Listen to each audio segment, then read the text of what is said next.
going to start with the lecture. Okay, one more thing I just want to discuss. I have assigned and practical list, but only 37 students have submitted the practical questions. 19 students are still left. Can I get the reason?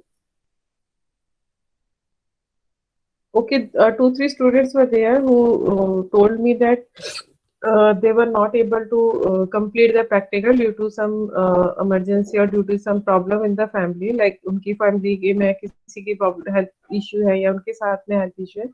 But बाकी students ने complete नहीं किया है क्योंकि Sunday तक last date दी गई थी.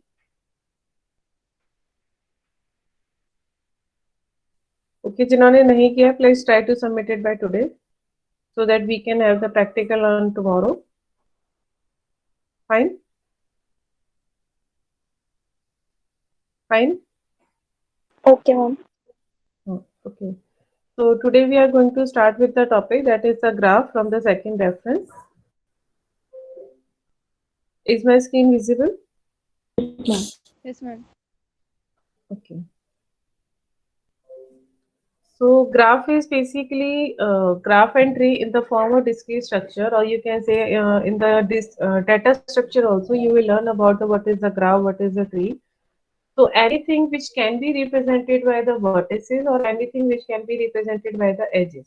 Yani if we connect the people, or we can say if we combine the things with each other so that we can communicate some kind of relation between them, so we can say that is a graph. So in the graph, if technically we will say what is the graph and what is the tree. So graph is basically the connection of the vertices and the edges. Now, what is the wedges and what is the vertices? Like if I can get the example of your class, so all of you are an entity. So entity is basically known as the entity is kind of basically known as the vertices. So anything which kind of like student, like network, like organization, like any kind which can be represented by an entity. So we can name it as an vertices. When number of vertices are there, or you can say when number of entities are there, obviously there may be some connection. They are related with each other, some kind of relation. This relation can be the friendship relation, this relation can be the social network relation, this can be the work relation, dependency relation, any kind of relation, which means we can connect the person with each other. So we can say these are represented by the edges. So basically graph and tree is basically used to represent the some kind of like अगर मुझे social network को represent करना है, we can use the concept of graph. And tree is another form of graph. There's you can say the tree is another form of graph kind of concept. So we will study the graph and trees in this unit, and this is from your second reference book, that is the Rosen. So we will learn about the things which we will learn about the graph is like the what is the basic terminology of the graph, what is the isomorphism of graph, how we connect the graph, what is the path, planar, coloring, model, and another things about the graph. So these all concepts will be connected with the term which are we will learn in this unit. What is the graph and what can be the different concept related to the graph terminology. So first of all, we will discuss what is the graph basically. Is it my screen visible completely? Yes, ma'am. So, Yes, ma'am. so graph are the discrete structure consisting of the vertices and the edges. We can say so. So graph is basically the discrete structure consisting of the vertices and edges. Connect those vertices. So graph is a collection of the, you can say, is a collection of the vertices and the edges. और edges का purpose क्या होता है? जो आपके vertices को connect करते हैं, that is known as the edges. So there are the different kinds of graph depending on the whether edges have the direction or not. If we have the some direction on the edges, we can say it is a directed graph. If we are not having any direction with the edges, we can say it is an undirected. There can be the different kinds of graph. Based on that, we can say this is what kind of graph. Okay. So technical definition of the graph is a graph G is equal to V comma E. V stand for the vertices and E stand for the edges. Consist of V. Consist of V is it is a non-empty set of vertices. It means if there is no vertices, we can't say it is a graph. So for existing of the graph, it is compulsory to have at least one vertices. So graph G is equal to V comma E. It consists of the V, a non-empty set of vertices or the nodes. Vertices is also known as the nodes, and E is the set of edges. So each edge has either one or two vertices associated with it. एक second hold करना. आशा अभी थोड़ी देर में call करते हैं, class ले रही. अभी कॉल करते हैं थोड़ी देर में. So a graph G is equal to V consists of the V, a non-empty set of vertices, and E, a set of edges. So each has either one or two vertices associated with it, call its endpoint. तो जब हम edge को vertices को connect करने के लिए use करते हैं, so these are known as the endpoint. So edge is said to connect its endpoint. आप vertices को connect करने के लिए basically edges को use करते हैं. So as you can see, the circle में जो आपको show की गई, these are known as the nodes or edges, nodes and vertices. और जो nodes को connect करने के लिए the line we are using, it is known as the edges. The edges can be directed or undirected. So this is a simple graph. Like we are having the 5 vertices A, B, C, D, E, and we have the number of edges. Like A to B is one edges. Like B to C is one edges. B to D is another edges. C to E is edges, and D to E is edges. So जो आपके vertices होते हैं उनको connect करने के लिए the line we are using, it is known as the endpoint, or you can say the edges. और जो आपके nodes होते हैं, this represents some kind of object or some kind of entity. So there are 5 vertices A, B, C, D, E, and the line by which they are connecting, it is known as the edges. Fine. Fine, beta? Yes, ma'am. Yes, ma'am. Okay. So these are the different kind of edges. One is a directed edges, another is an undirected edges. In the directed edges, we have the direction of the edges. Like this is the direction of the edges from U to V. यानी जिस direction में आपके arrow की direction दी हुई, that is known as the destination. और जहां से we are starting with the edges, this is known as the source. As you can see in this example, U, V. So U to V आपके जो direction दी गई, this is known as the directed edges. In undirected edges, we are not having any edges. We can't say that it is the direction from U to V, or we can say it is V to U, क्योंकि वो दोनों ही तरफ से आपका use होता है. तो direction case में आपके एजेस की डायरेक्शन होती है, अनडायरेक्शन के केस में आपके एजेस की कोई डायरेक्शन नहीं होती. लूप होता है जब आपकी वर्टिसेस का जो एजेस है वो अपने आप को ही पॉइंट आउट करता है. यानी अगर ये आपकी सिंगल वर्टिसेस है, उस सिंगल वर्टिसेस में आपकी जो एज है वो एज अगर अपने आप को ही रिपीट कर रही है, अपने आप को ही शो कर रही है, that is known as a loop. And multipath edges होते हैं जहां पर आपके दो वर्टिसेस के बीच में more than one edges lie करते हैं. यानी two or more joining the same pair of vertices. यानी दो वर्टिसेस के बीच में कनेक्शन के लिए आपका सिंगल एजेस से लाई नहीं करता, बल्कि मोर देन वन एजेस आपके लाई करते हैं. ओके ओके बेटा. Yes. Okay, so these are the some kind of graph, like simple graph. Simple graph means undirected graph, and undirected graph means when there is no direction of the edges between the vertices. So graph in which each edge, that is a undirected, connect two different vertices, and when two no edges connect the same pair of vertices. यानी एक तो आपके arrow की कोई direction नहीं होगी, दूसरा आपके दो वर्टिसेस के बीच में सिंगल ही आपका एज लाई करेगा, एक से ज्यादा एज लाई नहीं करेगा. तो that is known as the simple undirected graph.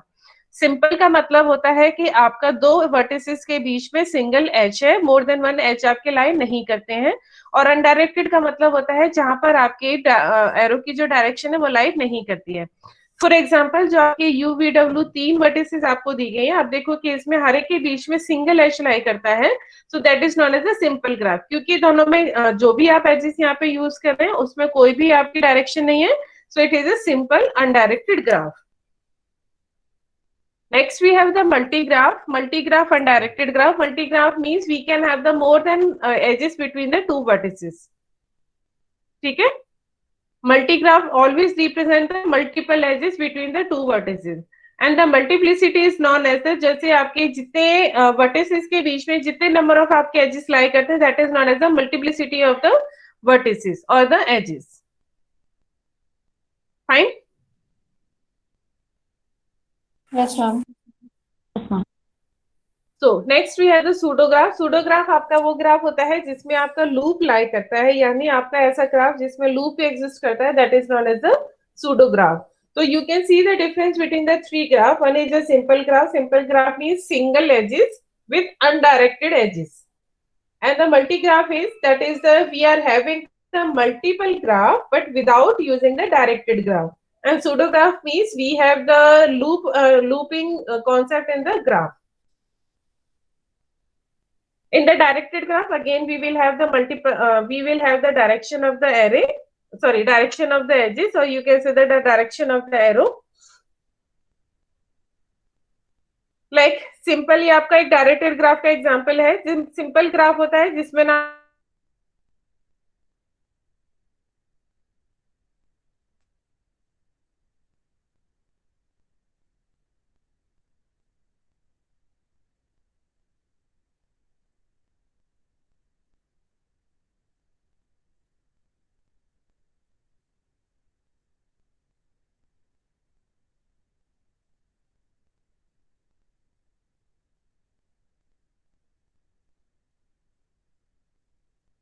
Ma'am, you are not audible.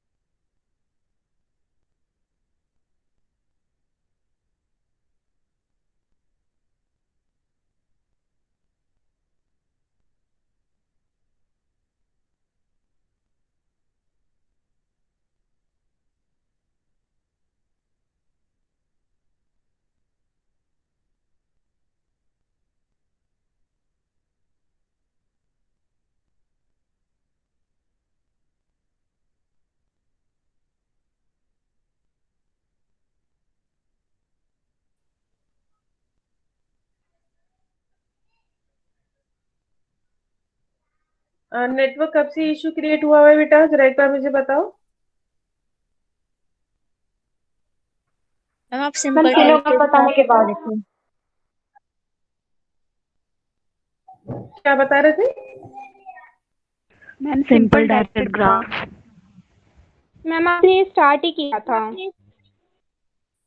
अच्छा, ये वाला. Yes ma'am. So simple directed graph होते हैं आपके, जहां पर आपका सिंगल एज होता है, लेकिन आपके डायरेक्शन जो होती है जिसकी वो आपकी प्रोवाइडेड होती है, लेकिन मल्टीपल एजेस और मल्टीपल, क्योंकि सिंपल है तो ऑब्वियसली मल्टीपल एजेस नहीं होंगे, लूप नहीं होंगे, पर हाँ एजेस की आपकी डायरेक्शन होगी. और अगर मल्टी ग्राफ होगा तो मल्टी ग्राफ में आपके मल्टीपल एजेस भी होंगे, लूप भी होंगे, और आपकी एजेस की डायरेक्शन भी होगी. So this is the comparison of the simple graph, multigraph, pseudograph, directed graph and the directed multigraph. किसमें एजेस होते हैं, किसमें मल्टीपल अलाउड होते हैं, किसमें लूप्स अलाउड होते हैं, आप एक बार चेक कर लीजिए, और अगर कोई डाउट है तो पूछ लीजिए. Ma'am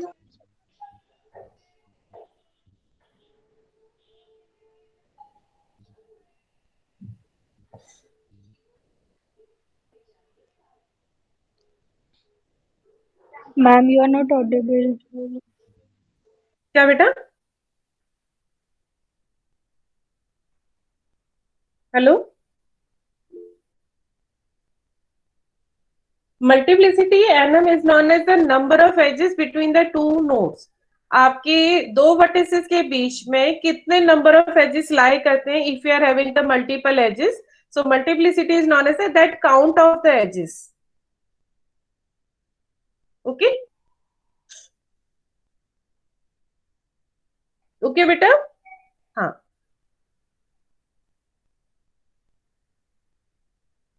am I audible to all of you? Yes ma'am. Yes ma'am. Yes ma'am. Okay.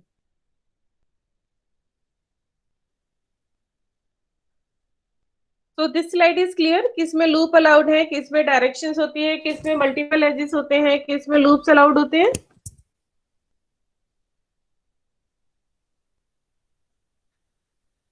Yes ma'am.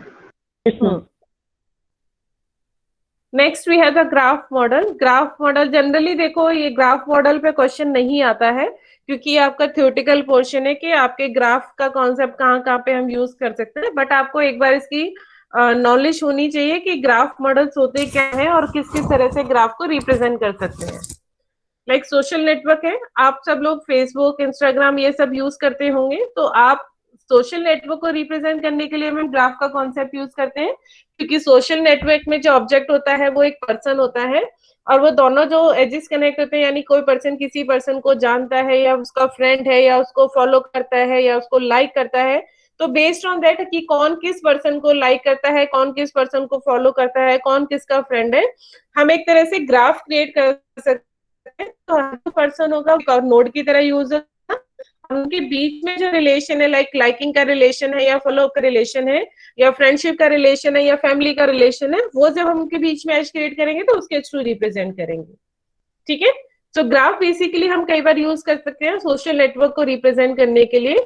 Social network को रिप्रेजेंट करने के लिए आपके जो पर्सन्स होते हैं, अगर आपका अपना कोई सोशल नेटवर्क पे कोई अकाउंट है, तो आप एज एन इंडिविजुअल यूज होंगे, और आपका अगर किसी और के साथ में कनेक्शन है, अगर आप किसी सेलिब्रिटी को यूज फॉलो करते हैं, तो वो आप एक सोशल नेटवर्क के थ्रू रिप्रेजेंट कर सकते हैं, या फिर आप अपने फ्रेंड्स का रिलेशन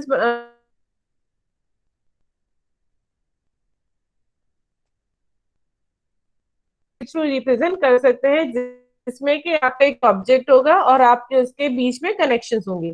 कनेक्शन जो represent that will show the relation value. And we have the friendship graph.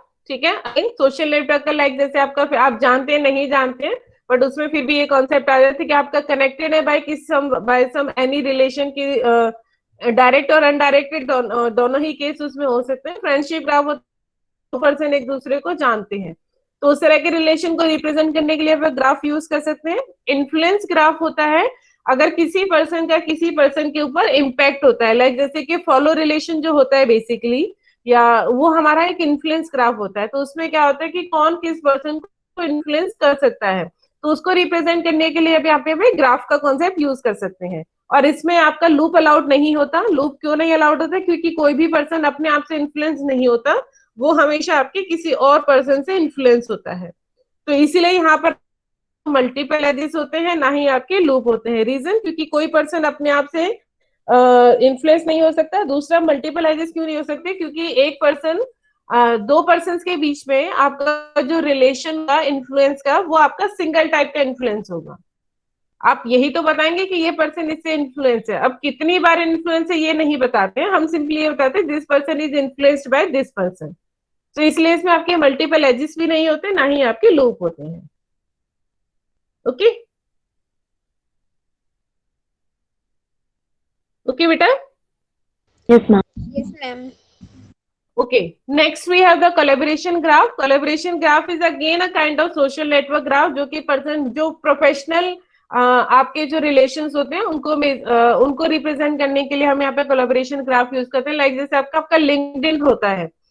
LinkedIn social network site जो है वो आपके प्रोफेशनल कनेक्शंस या प्रोफेशनल रिलेशन को स्टेब्लिश करने के लिए आप उसे यूज करते हैं।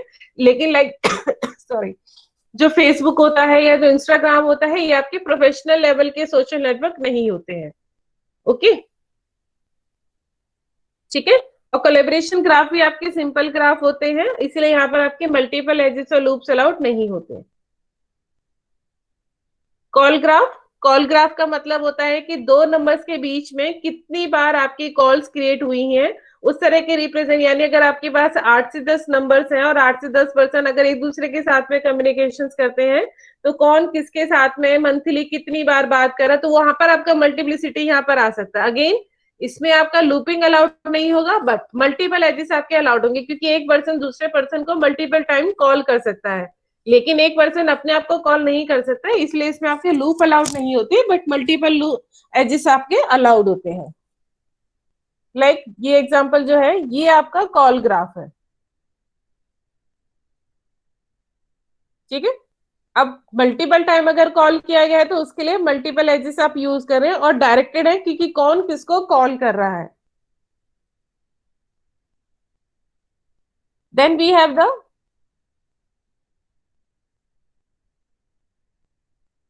Module dependency graph. Module dependency graph का मतलब होता है, आप लोगों ने C++ में फंक्शन का कॉन्सेप्ट किया था। अगर आपके फंक्शंस कुछ इस तरह से बनाए जाए कि एक फंक्शन को कंप्लीट होने के बाद में ही आपका दूसरा फंक्शन स्टार्ट हो सकता है। फॉर एग्जांपल, आपको अगर CSA का कॉन्सेप्ट याद हो, उसमें आपका एक फेच रूटीन हुआ करता था, याद है?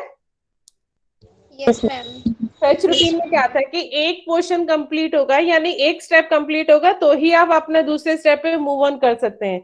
यानी फैच फेज कंप्लीट होगा तो आप डिकोड फेज पे जाएंगे, डिकोड फेज कंप्लीट हो जाएगा तो आप एग्जीक्यूट फेज पे जाएंगे। तो वो आपका मॉड्यूल डिपेंडेंसी होता है। मॉड्यूल का बेसिकली मतलब होता है कि लार्ज प्रॉब्लम को या लार्ज थिंग को जब आप स्मॉल पोर्शन में डिवाइड कर देते हो, हर एक पोर्शन अपना आप एक इंडिविजुअल वर्क कर रहा होता है, that is known as a module concept. तो मॉड्यूल डिपेंडेंसी ग्राफ में क्या होता है कि आपके किस मॉड्यूल के कंप्लीट होने के बाद में कौन सा मॉड्यूल आपका कंप्लीट होगा। तो इस तरह के ग्राफ को शो करने के लिए भी आप मॉड्यूल डिपेंडेंसी ग्राफ को यूज कर सकते हो। और you can say the kind of flow chart is an example of module dependency graph. जो आप फ्लो चार्ट बनाते हैं कि अच्छा पहले ये होगा, फिर ये होगा, उसके बाद फिर ये कंप्लीट होगा, और उस मॉड्यूल के बाद में फिर ये कंप्लीट होगा। तो इस तरह से जब आप मॉड्यूल क्रिएट करते हैं, that is known as the module dependency graph. ठीक है। देन प्रेसिडेंस ग्राफ होता है बेस्ड ऑन द प्रायोरिटी। एक तरह से मॉड्यूल ग्राफ की तरह ही है। उस मॉड्यूल ग्राफ में क्या है कि अगर आपको सेकंड स्टेज का कोई फंक्शन परफॉर्म करना है, you have to first complete the first stage all the module. Same यहाँ पर है प्रेसिडेंस ग्राफ में। जैसे हम कहते हैं ना, बॉडमास फॉर्मूला होता है कि पहले ये स्टेप फॉलो होना चाहिए, फिर ये स्टेप फॉलो होना चाहिए, फिर ये। इसका मतलब क्या है कि हम ब्रैकेट को पहले प्रायोरिटी दे रहे हैं, देन डिवीजन को दे रहे हैं, देन मल्टीप्लिकेशन को दे रहे हैं। तो same on this we can also have the precedence graph, जहां पर आप एक मॉड्यूल की प्रेसिडेंस को पहले डिसाइड करें कि पहले प्रायोरिटी डिसाइड कर रहे हैं कि पहले ये ग्राफ कंप्लीट होगा, देन उसके बाद हम नेक्स्ट ग्राफ कंप्लीट करेंगे। तो इस तरह से आपकी प्रेसिडेंसी ग्राफ होते हैं। लाइक पहले S1 कंप्लीट होगा या S2 कंप्लीट होगा या S3 कंप्लीट होगा। तो based on that we are deciding कि आपका हर एक नोड में जो ग्राफ आप क्रिएट कर रहे हैं, किस नोड की कितनी प्रेसिडेंस है। जो आपकी हाईएस्ट प्रेसिडेंस की नोड होगी वो आपकी पहले एग्जीक्यूट होगी। देन एयरलाइन रूट्स ऑब्वियस है, रोड नेटवर्क हो या फिर ट्रांसपोर्ट नेटवर्क हो या फिर रेलवे लाइन नेटवर्क हो या फिर एयरलाइन रूट हो, all these routes can be represented by the graph. कि आप लोगों ने देखा होगा कि कई बार रोड नेटवर्क को शो करने के लिए कि अच्छा ये रोड किस किस के साथ में कनेक्टेड है, देन रूट के ये एयरलाइन रूट में कि ये यहाँ से सोर्स है, ये डेस्टिनेशन है, वो किस किस रूट के थ्रू जा सकता है। सिमिलर आपका जो ट्रांसपोर्ट होता है कि अच्छा यहाँ से अगर यहाँ पे जाना तो शॉर्ट डिस्टेंस कौन सा हो सकता है, लॉन्ग डिस्टेंस क्या होगा। तो वो सब चीजें भी आप अपने ग्राफ के थ्रू रिप्रेजेंट कर सकते हैं। Fine. Okay, ma'am. Yes, ma'am. तो रोड नेटवर्क,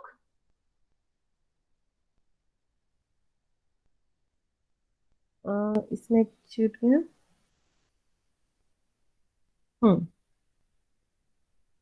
तो Naik overlap graph in ecology, जैसे हम कहते हैं ना फूड चेन वाला, आप लोगों को याद हो, फूड चेन में हम कहते हैं कि ये उसको खाता है, ये उसको खाता है, ये उसको खाता है, इस तरह से हम यूज करते हैं। Yes, ma'am. Yes, ma'am. हाँ, तो उस तरह के ग्राफ को रिप्रेजेंट करने के लिए भी आप रिलेशन को रिप्रेजेंट करने के लिए भी आप ग्राफ को यूज कर सकते हैं।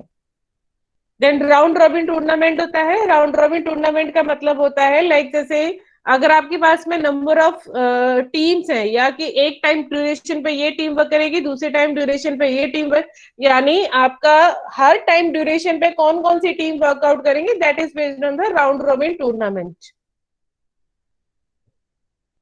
Okay, so some basic terminology of the graph is adjacent vertices। adjacent vertices का मतलब होता है अगर मेरे दो vertices हैं u and v जो कि एक कॉमन एजेस के साथ में कनेक्टेड है, then we can say the u and v the adjacent vertices। यानी two vertices u and v in an undirected graph is called adjacent if g in g if u and v are endpoints of the edge of the g। यानी आपके जो vertices हैं, आपके vertices एक common edge के through अगर connected है, then these are known as the end point of that edges. So आपको उन्हीं वर्टिसेस को फिर हम कह सकते हैं that is the adjacent vertices.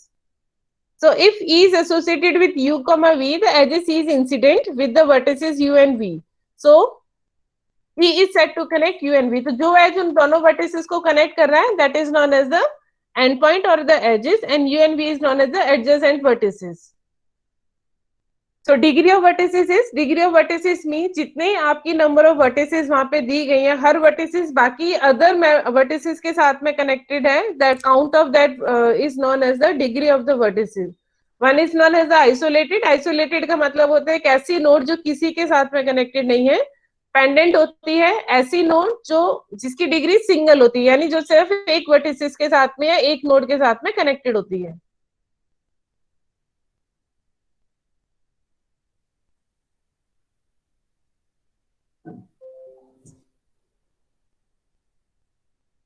Pallavi बेटा मुझे एब्सेंट स्टूडेंट की लिस्ट भेज देना प्लीज, पल्लवी। Okay ma'am. तो आइसोलेटेड वर्टिसेस डिग्री 0 होती है। 0 का मतलब है कि किसी के साथ में कनेक्टेड नहीं होती है। पेंडेंट होते हैं जिसकी डिग्री आपकी 1 होती है। बाकी डिग्री का मतलब है बेसिकली कि आपकी सिंगल वर्टिसेस कितने नंबर ऑफ वर्टिसेस के साथ में कनेक्टेड है। फॉर एग्जांपल अगर मैं ए को काउंट करूं तो ए आपकी 2 वर्टिसेस के साथ में कनेक्टेड है। One is your E, another is your B, तो that is known as the degree of A is 2। और जो लूपिंग होती है उस लूपिंग को भी आप अपनी वर्टिसेस की डिग्री में काउंट करते हैं। जैसे अगर मैं बी की डिग्री को काउंट करूं तो बी आपका ए के साथ में, डी के साथ में, सी के साथ में कनेक्टेड है। लेकिन क्योंकि बी आपका जो है वो लूपिंग के साथ अपने आप में भी कनेक्टेड है, तो जो डिग्री बी है उसका वो जो डिग्री होती है वो आपका 2 टाइम्स कॉन्ट्रीब्यूट करते हैं। So degree of B is है 5, एक के साथ, एक बी के साथ, एक सी के साथ और खुद के साथ। ओके सो ये आपके हैं एक एग्जांपल है। इसमें आप बता सकते हैं कि कौन सी आपकी आइसोलेटेड है, कौन सी आपकी पेंडेंट है, किसकी डिग्री मैक्सिमम है। Excuse me ma'am. Ma'am last slide में बी की डिग्री क्या थी? बी की डिग्री 5, क्योंकि आपकी जो लूपिंग होती है वो 2 टाइम्स कंट्रीब्यूट करती है। Okay ma'am.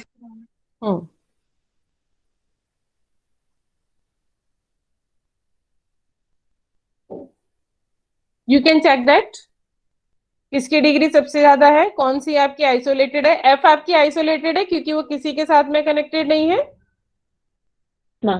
और जिसकी मैक्सिमम डिग्री है दैट इज द जी, क्योंकि जी की डिग्री 5 है। 5 क्यों है? क्योंकि जी एक तो लूपिंग है तो 2 टाइम्स वो कंट्रीब्यूट की गई, देन जे के साथ में, एफ के साथ में और एच के साथ में, तो 3 + 2 = 5। तो जो डिग्री ऑफ 5 जी है that is equal to 5। Ma'am ये 5 कैसे होगा, 4 होगा ना? बेटा जी आपका एफ के साथ में है, एच के साथ में है और जे के साथ में, 3 तो डिग्री यहां से आती है। Yes ma'am. लेकिन जो लूपिंग होती है, लूपिंग को जब आप ऐड करते हैं तो वो +1 नहीं करते, वो आप +2 करते हैं वहां पे, क्योंकि आपका जो लूपिंग है वो 2 टाइम्स कंट्रीब्यूट करता है। ओके मैम चलो। आइसोलेटेड क्यों है? एफ आइसोलेटेड क्यों है? क्योंकि वो किसी और के साथ में कनेक्टेड नहीं है। लेकिन एक एफ है जो जी से भी कनेक्टेड है, एच से। नहीं नहीं नहीं, जो सिंगल एफ है, जो सिंगल है, ये वाला, ये वाला, ये वाला एफ आपका आइसोलेटेड है क्योंकि किसी के साथ में कनेक्टेड नहीं है। ठीक है। Yes ma'am. Okay. So next we have the handshaking theorem. What does the meaning of handshaking theorem? Handshaking theorem says that let G is equal to V comma B. Obviously there is a graph because we are having the G and we are having the vertices and edges.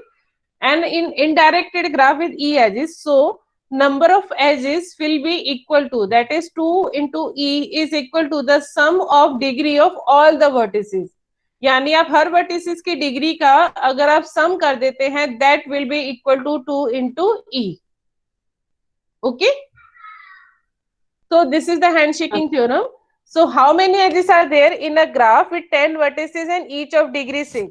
यानी अगर मेरे पास हर vertices की degree 6 है तो इसका मतलब है कि 10 वर्टिसेस है, तो टोटल उसकी डिग्री कितनी होगी आपकी?